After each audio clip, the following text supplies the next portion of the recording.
What does the Bible say about marriage in heaven? We're going to start out by looking at the verse that a lot of people quote when they're saying that there's no marriage in heaven. So we're going to take a look at those verses and we're going to read them in context, and we're going to read them in comparison and context of all the other verses in the scriptures that talk about marriage in heaven. So let's dive right in.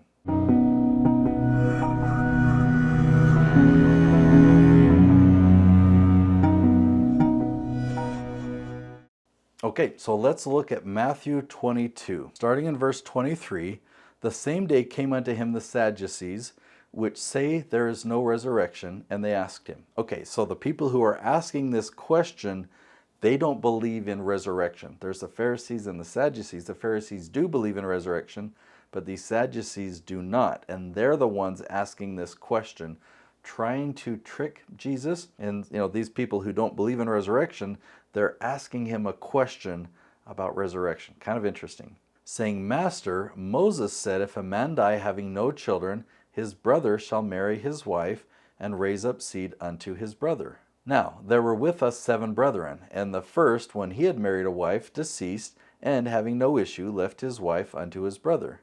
Likewise the second also, and the third unto the 7th. And last of all, the woman died also. Therefore, in the resurrection, whose wife shall she be of the 7? For they all had her. Jesus answered and said unto them, Ye do err, not knowing the scriptures, nor the power of God. So I love this first part of the response. It's like, you guys are coming at this from the wrong direction. You don't understand the scriptures. The scriptures teach this. Go read the scriptures, basically. Like, how can you ask this question? You guys don't understand the scriptures. So another thing that tells me is the answer should be in the scriptures. And in this case, the answer should be in the Old Testament, because that's the scriptures that they had at this time. So then he goes on to say in verse 30, For in the resurrection they neither marry nor are given in marriage, but they are as angels of God in heaven.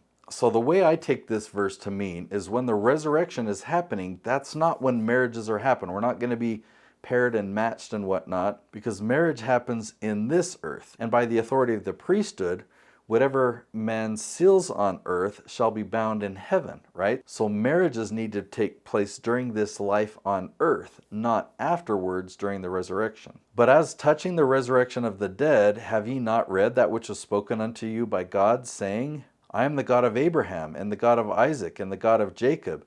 God is not the God of the dead, but the living. And when the multitude heard this, they were astonished at his doctrine. Yeah, when Jesus spoke, he spoke with authority. These Sadducees were elevated, or they elevated themselves. They had put themselves in a position of authority. And Jesus told them, like, look, you guys don't understand the scriptures. You don't know what you're talking about in regarding resurrection. And so what you're asking me doesn't make any sense. I think I would have been astonished as well to see this interaction, to see how Jesus responded to the Sadducees. Now let's go to Ecclesiastes chapter 3, verse 14.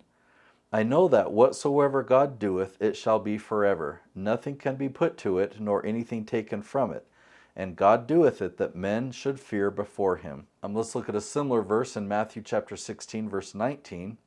And I will give unto thee the keys of the kingdom of heaven, and whatsoever thou shalt bind on earth shall be bound in heaven, and whatsoever thou shalt loose on earth shall be loosed in heaven. Okay, so that's an important verse that talks about this sealing power, this binding power, but Peter needed to be given these keys to this power. So there's a special authority that gave Peter the authority to seal or to bind on earth and have it still be bound in heaven. 1 Corinthians 11:11, Nevertheless, neither is the man without the woman, neither the woman without the man in the Lord. So we know that marriage is important. It's critical. Within the Book of Mormon, there's a book called Helaman. And if we look at chapter 10, verse 7, Behold, I give unto you power, that whatsoever ye shall seal on earth shall be sealed in heaven, and whatsoever ye shall loose on earth shall be loosed in heaven, and thus shall ye have power among this people.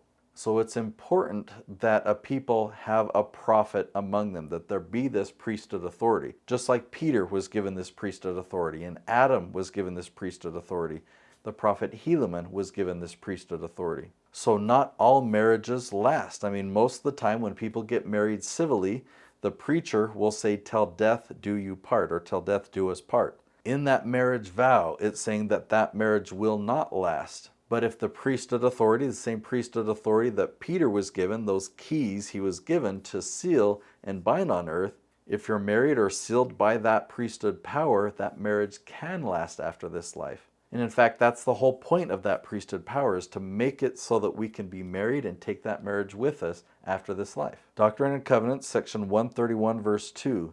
And in order to obtain the highest, a man must enter into this order of the priesthood, meaning the new and everlasting covenant of marriage. So when we go to the day of judgment and we're assigned a kingdom, in order to be assigned to the highest kingdom and the highest degree of that kingdom, we need to be married. We need to have this everlasting covenant of marriage. Doctrine and Covenants 132:19.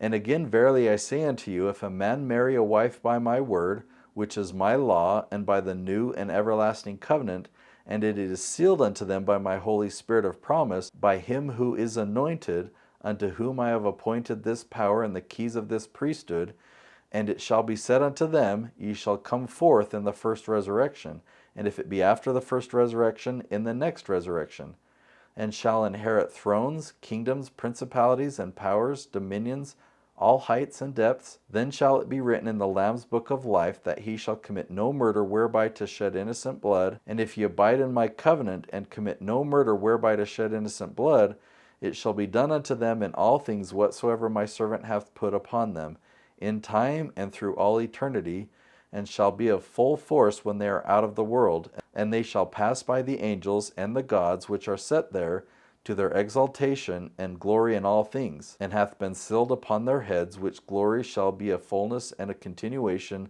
of the seeds forever and ever. So wow, very powerful, and such clarity, knowing that if a marriage is done a certain way by a person that has been given the proper authority, and it's done in this way, then the blessings that are pronounced are quite profound. A couple more verses for you. Doctrine and Covenants, section 130, verse 2.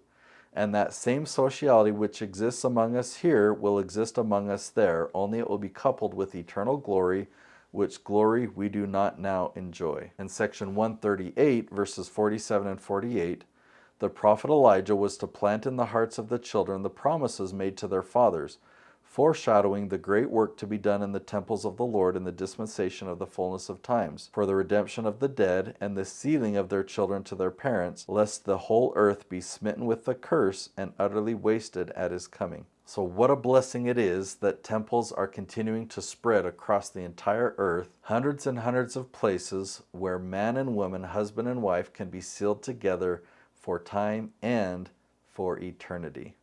If you would like a free copy of the Bible, go ahead and click the description. You'll find a link that you can click on and get a free copy of the King James Bible. And if you would also like a free copy of the Book of Mormon, you'll find a second link in the description. Click that link and you'll get a free copy of the Book of Mormon.